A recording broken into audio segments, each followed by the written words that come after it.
Welcome to Yahoo Finance's flagship show, Morning Brief. I'm Julie Hyman. Let's get to the three things you need to know today. First up, the U.S. stock rally continues as investors await key market catalysts. Big tech earnings from 5 of the Magnificent 7 companies. They'll offer a read into the state of the artificial intelligence trade later this week. Meanwhile, of course, the other big event will be the Federal Reserve. The FOMC meeting kicks off today in Washington. The central bank will issue its rate decision tomorrow, and all eyes will turn to Chair Powell's commentary on the path forward for monetary policy.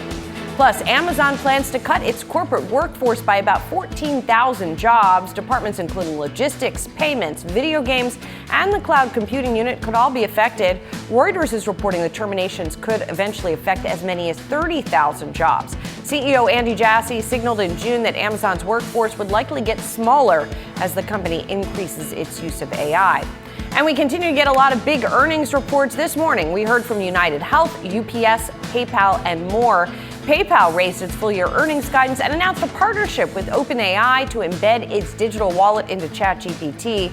Meanwhile, United Health beat expectations for third-quarter earnings and raised its outlook for the year.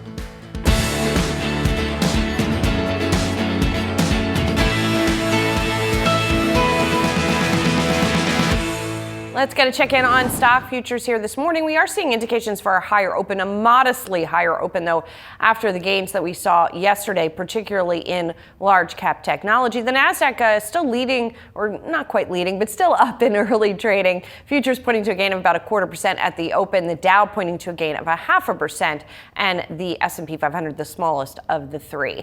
Let's dig into our top stories of the day now. Major corporate job cuts from Amazon and UPS. Markets do remain near highs as OpenAI signs yet another deal, and President Trump signing his trade agreement with Japan. Joining me now, Yahoo Finance senior reporter Ali Canal, senior reporter Brooke DePalma, and Washington correspondent Ben Werschkul. Brooke, let's start with you and the job cuts headlines that we have been getting this morning, including from Amazon. Good morning, Julie. That's right. Amazon sent out an announcement to a memo to employees this morning from Beth Galanti. She's the Senior Vice President of Experience and Tech at Amazon. She announced that the company plans to let go of 14,000 employees. She went on to say that they want to be a more lean organization. She said that this generation of AI is the most transformative technology that they've seen since the internet, and it's enabling companies to innovate much faster than ever before. Now, within this memo that Beth sent out to employees this morning, she already also referred to previous letters sent out by CEO Andy Jassy in both April and June that sort of announced that they want to operate more like the world's largest startup. And he also had signaled that they would reduce their workforce based upon the innovation happening with AI. Now, on the flip side, we did get some numbers from ADP this morning. The private payroll now plans to announce every 2 weeks, release a 4-week moving average. And from ADP, they did say that they added 14,250 jobs here in the U.S. over the past 4 weeks. Now, that is compared to a loss of roughly 32,000 for the month of September. And so we're seeing this bit of a flip side. We're hearing about these layoffs from one of the world's biggest e-commerce players. But on the flip side, we did see some positive news from ADP this morning. Yeah, a little bit of positive news. And ADP is going to be now releasing its data, which we had gotten used to on a monthly basis, now on a more regular cadence. As we know, everybody is sort of starved for these numbers. Mm-hmm. So you've got that. But then on the more of the sort of anecdata side, we had UPS announcing job cuts too. Yeah, another hit when it comes to UPS announcing layoffs as well. The company did say that they plan to reduce their workforce by approximately 34,000 positions. Now, that's important to note here that they also closed daily operations at least 93 leased and owned buildings during the first 9 months of 2025. And the CEO went on to say that this is all part of their transformation strategy. She specifically said that they're executing the most significant strategic shift in their company's history, and the changes we're implementing are designed to deliver long-term value for the shareholders. This is part of a larger turnaround strategy, especially as they see a reduced package count from Amazon. Speaking of, they said that they really plan to have opportunities to reduce spans and layers of management. But both Amazon and UPS News, as we've heard a slew of other companies also announcing layoffs, including Meta, Rivian, Ford, as well as Starbucks. And so this is really just the latest of a multitude of companies that are announcing pretty significant layoffs. Yeah, in the case of Amazon, it's the biggest layoffs that we've seen going back to 2022, and we knew we had that big wave of tech layoffs in particular. So this is something that definitely bears watching, especially again in the absence of the monthly jobs report from the government. On another note, if sort of the job market is one big theme that we're watching this morning, another continues to be AI and OpenAI at the center of things. Ali, PayPal, the latest to ink a deal with OpenAI. Yeah, and you're seeing PayPal shares up early this morning, not just on that OpenAI partnership, but also strong earnings, the company raising its guidance. But let's start with the partnership with OpenAI, the parent company of ChatGPT. Starting in 2026, shoppers will be able to buy and pay for items directly inside ChatGPT using PayPal's digital wallet. The company is adopting OpenAI's new shopping system that lets users check out without ever leaving the app. And like you were alluding to, Julie, this comes as more and more companies are looking to integrate ChatGPT into their everyday business models. Adobe just announced that its creative tools can now be controlled by chat, and it is working with OpenAI to let users run its apps directly through ChatGPT. So something to just keep an eye on as AI becomes embedded into our everyday lives more and more. And then for PayPal on the earnings front, the company did post strong results, announcing its first ever quarterly dividend, 14 cents a share, payable December 10th. It joins other big tech giants like Meta and Google parent Alphabet, which both companies also recently started paying dividends. And then on the top line, revenue rising 7% to $8.4 billion. Profits topped estimates. CEO Alex Chriss called PayPal a stronger company than 2 years ago, pointing to better execution and a clear strategy. So that in combination helping boost shares this morning. You're seeing shares up just around 9%. And more broadly, Ali, as we sort of buckle up and get ready for large cap tech earnings coming this week, there's still all this bubble talk that's out there and sort of talk about the domination of the market by large cap tech. Oh, I've written about whether or not we're in an AI bubble so many times, and it feels like that debate is not going anywhere anytime soon. And I've been parsing through a lot of Wall Street commentary. And on the technical side, it seems like tech might be due for a breather. So Mark Newton over at Fundstrat, he's a friend of the show. He said that he is bullish near term, but did note that the S&P 500 and the NASDAQ, they are running into key resistant levels just as we head into this jam-packed week with earnings on deck, along with that Fed rate decision. Newton saying that this rally's moved a little too far too fast, flagging some early signs of fatigue in tech and suggesting a possible short-term pullback on the horizon. And this lines up with new data and commentary that we received from RBC's Lori Calvasina, who did say that the top 10 stocks in the S&P 500, they're now showing dot-com era levels of dominance, a sign that the market is being driven by just a handful of these names. Now, Calvasina noted that while most companies are beating on earnings, revisions to the upside are starting to slow, even for the mega caps that led stocks to the record highs that we're currently experiencing. So that sets up for what she described as a potential garden variety pullback. So again, huge earnings week ahead. We got Microsoft, Alphabet, Meta, Amazon, Apple all set to report, and we'll see whether or not these fundamentals can match up to the hype. Yes, we shall indeed see. In the meantime, speaking of fundamentals matching up to hype, let's turn our attention to Asia, where, of course, President Trump is trying to come to some sort of an agreement with China. In the meantime, he got one with Japan, Ben. Yeah. So President Trump is in, as you mentioned, he's in Japan today. He's already wrapped up his day there. The day did begin with a meeting with the new prime minister, who recently became the nation's first ever female leader. And it included a lot of mutual praise, some kind of vaguer promises of big investments, and the inking of a rare earths deal. What it didn't have is a larger trade deal down to a lot of other goods that we've seen earlier this week with Southeast Asian nations. But either way, this was the day sort of designed by Trump to affirm the U.S.-Japan relationship, talk about our close ties, make a lot of promises around investments, heading into this meeting with Xi Jinping later this week. The rare earth deal is notable. It's worth noting that China controls 90% of the world's processing of rare earth minerals. So they're still the leader here, but he's trying to chip into that a little bit too. Also today, President Trump traveled to an aircraft carrier for an hours-long speech amongst a bunch of other topics. He did apparently announce that Toyota is going to be investing $10 billion in the U.S. We don't have confirmation of that from Toyota itself, but it's part of this kind of overall message here of a lot of money from Japan flying into the United States in the years ahead, at least for what Trump hopes. He wrapped up his day with business leaders talking about the Xi meeting, saying he's very optimistic there. That's part of a series of commentary that he's very optimistic about what's going to come out of this U.S.-China talks on Thursday, even as we don't have a lot of confirmation from the Chinese side that a lot of this is, that they're agreed into a lot of these terms, but Trump is clearly bullish here. So Ben, specifically, what should we next be watching for?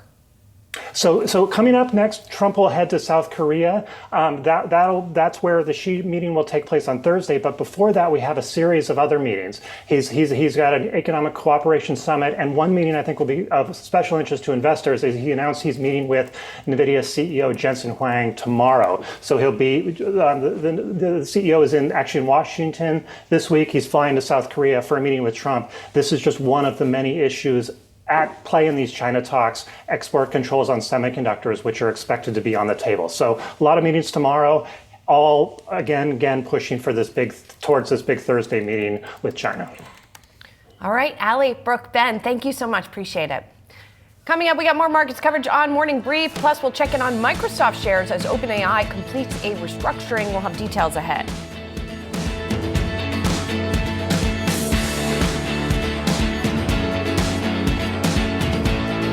Some breaking news crossing the wire now. OpenAI has completed its recapitalization. That means Microsoft and OpenAI have now finalized an agreement and now in their negotiated partnership. So let me just give you the details on this. So basically, OpenAI, which has existed as a nonprofit and a for-profit, now is simplifying that corporate structure. The nonprofit will remain in control of the for-profit. The for-profit entity is valued at about $130 billion. And Microsoft will get a 27% stake in that nonprofit entity that sounds like it's worth $135 billion. So again, it's still a little bit complex here. As part of the new agreement between the two, there is a new commitment on the part of OpenAI to buy $250 billion worth of Azure services from Microsoft here. And it looks like that Microsoft does retain some IP rights and Azure exclusivity until, according to their agreement, until they reach artificial general intelligence, which is a goal that has been talked about where the AI will have human level capabilities of thinking. So again here, this is something that was much awaited and discussed here, but this recapitalization is complete. Again, just to try and clarify some of these headlines, the nonprofit is now going to be called the OpenAI Foundation. It holds equity in the for-profit entity valued at about $130 billion. Then Microsoft's stake in the nonprofit is about $135 billion. So OpenAI is talking about some of the work that the foundation will do, but obviously much of the market's attention has been on the for-profit entity and the work that it has done, and really its central role in the AI ecosystem and all of the contracts and sort of the circularity of that economy that we have talked a lot about. Microsoft shares are up 3.7%. Obviously, OpenAI is not public, at least not yet. So we have this proxy for seeing how this news is greeted by Microsoft shareholders. We're going to talk more about this in a minute, and I'm sure throughout the day. But in the meantime, let's get to some trending tickers. All right, some of trending tickers today. We're watching United Health, Skyworks, and JetBlue. First up, we got United Health. Those shares are jumping after the company's earnings eased concerns of a crisis at the company. UNH did post better than expected third quarter numbers. It hiked its full year guidance as well. Earlier this year, the company suffered a historic sell-off when it slashed guidance and booted its CEO. On the earnings call, CEO Stephen Hemsley said he sees return to double-digit growth in 2027 and a recovery in margins as well. Next up, Skyworks. works. The Apple supplier is buying its smaller rival, Qorvo, to form a $22 billion combined company. The stock and cash deal would create one of the largest U.S. suppliers of radio frequency chips. Both businesses already sold their chips to Apple and other smartphone makers. The new entity aims to tap into a recovery in smartphone demand following the post-pandemic downturn. Both of those stocks trading higher sharply in pre-market. And finally, let's talk about JetBlue, the airline reporting a smaller than expected loss in the third quarter, helped by lower fuel costs and improved revenue. However, the airline's loss is more than double that from a year earlier. Still, JetBlue optimistic on the rest of the year. It expects demand will continue to improve through 2025. It also sees stronger demand for its premium offerings compared with the main cabin. As always, you can scan the QR code below to track the best and worst performing stocks with Yahoo Finance's trending tickers page. Well, the top 10 stocks in the S&P 500 are surging back to dot-com era levels of dominance. A new chart from RBC Capital Markets shows the group equal weighted performance versus the rest of the S&P is approaching the highs of the early 2000s. This comes ahead of earnings from several of those big tech names. And joining me now, Jessica Inskip, stockbrokers.com Director of Investor Research. And before we even get to that, we got to talk about this OpenAI Microsoft news, I think, Jessica, because this, as I said, this is the crux. This is the center of this whole AI economy. Yes, there are other big companies like Anthropic that do this, but OpenAI obviously is the one making most of these deals. Yeah, absolutely. And even the conversation with PayPal integrated into OpenAI, I thought that was very big today. And what really caught my attention is you said the race to artificial general intelligence. And it's something that I think all of these players is friendly type of competition, and the circular capital is a testament to that. Essentially, it's game theory. You want to be in the game. No one knows what artificial general intelligence actually is because this is all compounding and the technology is extremely iterative. And I think it's an important component to pay attention to is making sure everyone plays nice, and open source coding is actually winning because of that nature of this game, if you will. But it's going to be interesting to see how that plays out specifically. But artificial general intelligence is so far away, but it's fascinating to read the blogs about it. Well, and not to go too far down the rabbit hole, but when you talk about open source, I mean, if you look at independent ratings of open source models, a lot of the top ones are in China. They're not here at all. And they're cheaper at that. Yeah. But that's a whole other. But that's what Jensen Huang is saying. We need to, at least the Chinese, to access US tech stack. That's very important because you have some of the best coders and developers there, and open source is extremely important to bring heads together to make something amazing. So you have a very good point. So Microsoft, everybody has a partnership with OpenAI. That's true. To your point, PayPal making one this morning.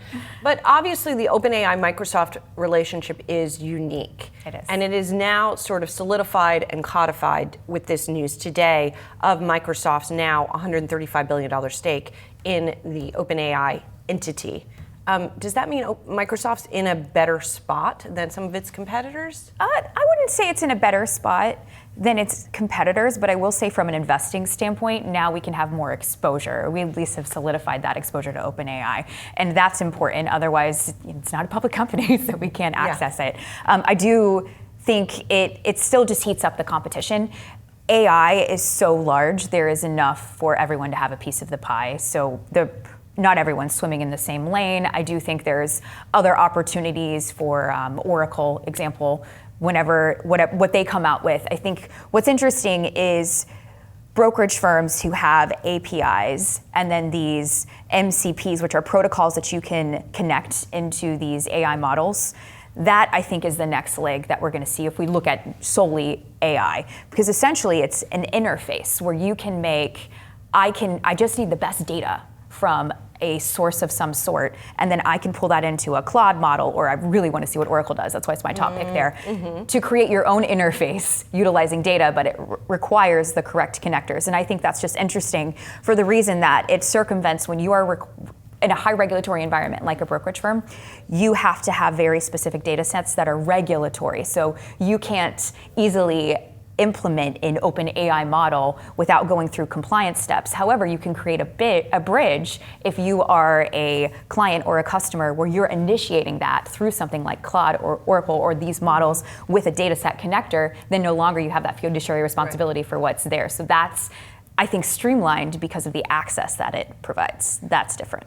Interesting. Okay, so you and it sounds like you think the investing case is not necessarily on the customers in financial services who will be using these kind of models, but on the infrastructure, continues to be with the infrastructure providers. I agree, absolutely. Infrastructure, that's important. And there's so many opportunities. And what I do think is interesting, this week we've got all of the earnings coming out, and I briefly looked at positioning on the way over here, and positioning looking in the options market, because that's going to tell me if we're super optimistic. And I think it's going to be an interesting earnings take, because we're going to compare and contrast, because they're all on the same day, and that's not something we would normally do.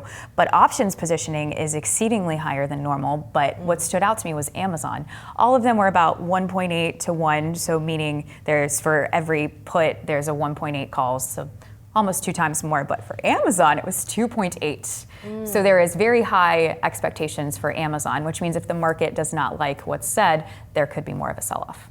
Interesting. Okay, so even though the expectations are higher, that sets them up to potentially do worse. Absolutely. In the wake of the numbers. Which do you think is best positioned going into earnings? I believe Microsoft and Google are okay. Amazon concerns me because of those high numbers, but I've really, how the market reacts to it, I think is going to be important. And more importantly, the comparison. And then prior, of course, what the Fed says. Yeah. Because we have this market at all-time highs. It's sitting on 3 pillars, which is economic growth. We're seeing that, at least with the numbers and data that we can extrapolate thus far. That is earnings growth, which we're absolutely seeing, and into an easing Fed. Anything, it's like a stool, anything that breaks one of those, I feel like could be a collapse, and that's so important. So it feeds into what the Fed says tomorrow. That's going to be important with the Q&A, as you know, and the presser is extremely important, moves markets. Then that will lead into markets move on earnings. Let's hope those earning expectations aren't too high, but tomorrow is just going to be a big day. But surprisingly, a low vol environment. Interesting. Very low volatility. Well, we'll see how all that works out. Thank you so much, absolutely. Jessica. Appreciate it. Coming up on Yahoo Finance Opening Bid with executive editor Brian Stasi. Stas, what's coming up? Julie, I love year-end because you never know what you're going to get, but what you do get is usually big companies announcing large numbers of layoffs. Amazon canning 14,000 people. By the same token, we now know a lot about, like you've been reporting all morning long, Julie, Microsoft and that OpenAI arrangement. Lots of money floating around there, Julie. Yes, lots to talk about. All right, that does it for Morning Brief. Stas has got you next on Yahoo Finance.